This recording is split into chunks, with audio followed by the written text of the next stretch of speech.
La muerte es algo a lo que mucha gente teme. Sin embargo, es inevitable. Millones de personas mueren a diario por distintas causas. Todos quisieran fallecer de viejos y sin dolor, pero la realidad suele ser decepcionante. A continuación, te presentaré las enfermedades que han causado más muertes al año. Lo que están por ver y escuchar es sumamente perturbador. Número 5. El cólera es una enfermedad diarreica aguda que, si no se trata, puede causar la muerte en cuestión de horas.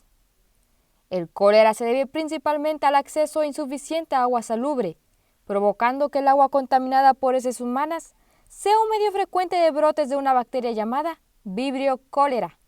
De esta forma, los mariscos, frutas, vegetales y granos de arroz expuestos al agua contaminada son fuente de infección por cólera.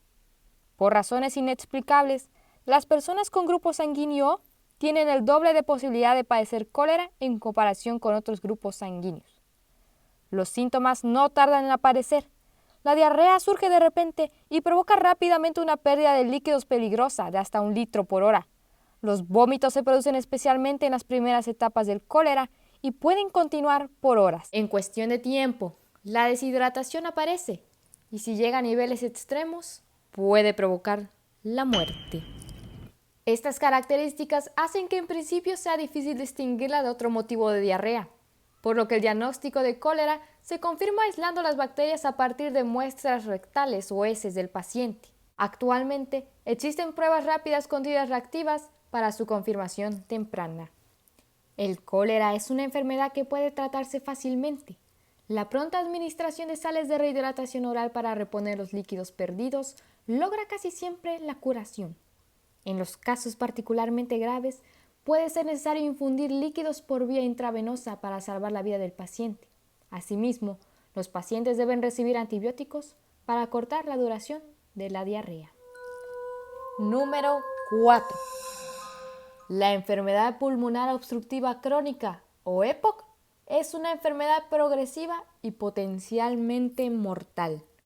La causa principal de la EPOC es el tabaquismo, pero también se debe al aire contaminado y la exposición a gases combustibles usados para cocinar o para calefaccionar en viviendas con mala ventilación. Sin embargo, también puede deberse a factores genéticos, principalmente por la deficiencia de alfa-1 antitripsina, la cual tiene como función proteger a los pulmones de la inflamación causada por el humo del tabaco. La EPOC tiene una evolución lenta y generalmente se hace evidente a partir de los 40 o los 50 años. Sus síntomas más frecuentes son la disnea, la tos crónica y la expectoración con mucosidad. A medida que la enfermedad empeora, los esfuerzos del día a día pueden hacerse muy difíciles. Otros síntomas son la cianosis, presión en el pecho, pérdida de peso e hinchazón en los tobillos, pies o las piernas. Los pacientes sufren frecuentes exacerbaciones y requieren atención médica de urgencia y en ocasiones pueden ser mortales. Con frecuencia, la EPOC es mal diagnosticada.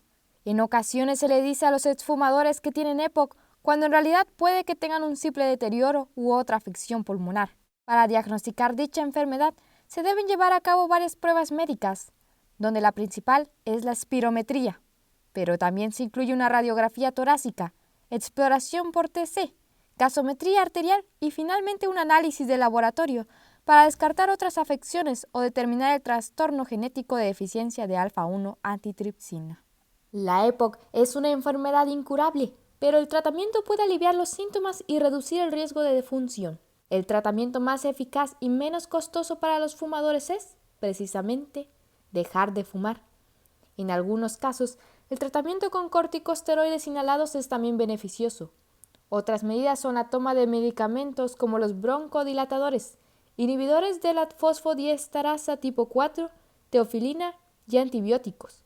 En los casos más graves, es necesario optar por cirugías para reducir el volumen pulmonar, realizar un trasplante de pulmón o la bullectomía. Número 3. La neumonía es la principal infección de los pulmones, puesto que es la causa más frecuente de muerte por infección en Europa y Estados Unidos. y responsable del 15% de todas las defunciones de menores de 5 años a nivel mundial. De origen bacteriano, la Streptococcus pneumoniae es la causa más frecuente de neumonía en niños y le sigue la Haemophilus influenzae de tipo B. El virus sincitial respiratorio es la causa más frecuente de neumonía vírica y el hongo Pneumocystis jirovecii es una causa importante de neumonía en niños menores de 6 meses con VIH, siendo responsable de al menos 1 de cada 4 fallecimientos. Estos agentes infecciosos pueden propagarse vía aérea mediante la tos o estornudos. Además, la neumonía puede propagarse por medio de la sangre, sobre todo en el parto y en el periodo inmediatamente posterior. Las neumonías intersticiales idiopáticas son de causa desconocida y probablemente generadas por la interacción de predisposiciones genéticas, teniendo un patrón autosómico dominante. Síntomas de la neumonía pueden incluir respiración rápida, retracción del tórax durante la inspiración, dolor en el pecho, desorientación en adultos de más de 65 años, tos con flema, fatiga, fiebre, transpiración y escalofríos, náuseas, vómitos o diarrea.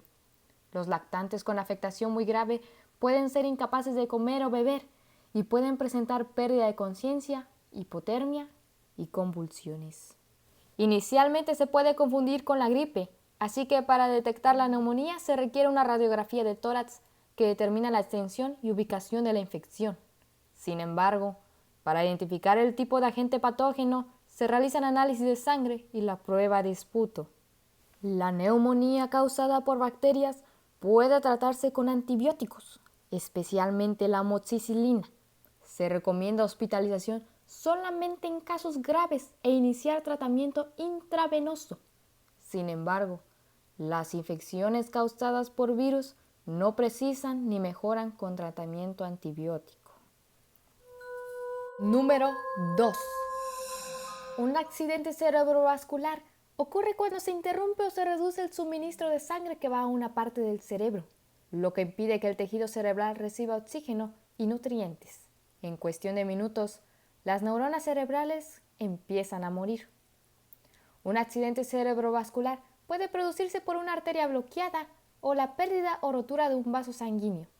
Los factores que aumentan el riesgo de sufrir una afección cerebrovascular son el sobrepeso, el consumo de drogas, alcohol y tabaco, hipertensión, nivel de colesterol alto, antecedentes familiares, edad avanzada y el aumento de los niveles de estrógeno. Asimismo, los accidentes cerebrovasculares hemorrágicos pueden deberse a un aneurisma, los cuales son comunes en las personas con ciertas enfermedades genéticas, como trastornos del tejido conjuntivo y enfermedades del riñón poliquístico. Si se padece de un accidente cerebrovascular, debes prestar atención al momento en que comienzan los síntomas, como son problemas para hablar y comprender, dificultades de visión, dolor de cabeza intenso, problemas para caminar y parálisis o entumecimiento de la cara, brazos o piernas. Al principio puede confundirse con un mareo o una simple migraña. Es por eso que para determinar el riesgo de accidente cerebrovascular se puede realizar una exploración por tomografía computarizada, imágenes por resonancia magnética, ecografía carotidea y una angiografía cerebral, las cuales brindan una visión detallada de las arterias y el cerebro y detectan el tejido cerebral dañado. El tratamiento de emergencia del accidente cerebrovascular depende de si tienes un accidente de tipo isquémico o hemorrágico. Para el primero, los médicos deben restaurar rápidamente el flujo sanguíneo al cerebro mediante una inyección intravenosa de activador tisular de plasminógeno, o también procedimientos endovasculares como medicamentos administrados directamente al cerebro, o la extracción del coágulo con un stent intravascular. Para el segundo caso, el tratamiento de emergencia se centra en controlar el sangrado mediante medicamentos coagulantes, pero sobre todo la reparación quirúrgica de vasos sanguíneos. Número 1. La cardiopatía isquémica es la principal causa de muerte en todo el mundo. Este tipo de cardiopatía es la enfermedad ocasionada por la arteriosclerosis de las arterias coronarias, es decir, las encargadas de proporcionar sangre al miocardio. Este es un proceso lento de formación de colágeno y acumulación de lípidos y linfocitos. Finalmente, se manifiesta como una angina de pecho o infarto agudo de miocardio. Esta enfermedad se puede prevenir de forma significativa si se conocen y controlan los factores de riesgo, siendo principalmente los antecedentes de cardiopatías en la familia, aumento de las cifras de colesterol LDL y disminución del colesterol HDL, el tabaquismo, una vida sedentaria o padecer obesidad, hipertensión arterial o diabetes mellitus. Aunque se da más en los hombres, la frecuencia en las mujeres se iguala a partir de la menopausia. Los síntomas no se presentan hasta que el estrechamiento de la arteria coronaria se hace tan grave que causa un desequilibrio en el aporte de oxígeno al miocardio. Los síntomas son un dolor torácico intenso y prolongado que puede extenderse a brazos, hombros, espalda e incluso a la mandíbula. Este dolor se describe como un puño enorme que retuerce el corazón. Asimismo, se hace presente la dificultad para respirar, mareos, y en algunas ocasiones pueden ocurrir náuseas, vómitos, desfallecimiento y sudoración. El dolor a veces se percibe en la parte superior del abdomen, por lo que se confunde con una indigestión. Para confirmar una cardiopatía isquémica y diferenciarla de otra enfermedad cardiovascular, los médicos realizan las siguientes pruebas: un electrocardiograma y una ecocardiografía para detectar anormalidades, un análisis de sangre para hallar troponinas que son liberadas del corazón a la sangre cuando se tiene un infarto de miocardio, una radiografía de tórax que ayuda a valorar el tamaño del corazón y descarta otras causas de dolor en el pecho como la neumonía, y finalmente una tomografía computarizada que permite ver el grado de obstrucción de las arterias coronarias. El tratamiento que habitualmente se utiliza es mediante medicamentos antiagregantes plaquetarios, beta bloqueantes, antagonistas de calcio y estatinas.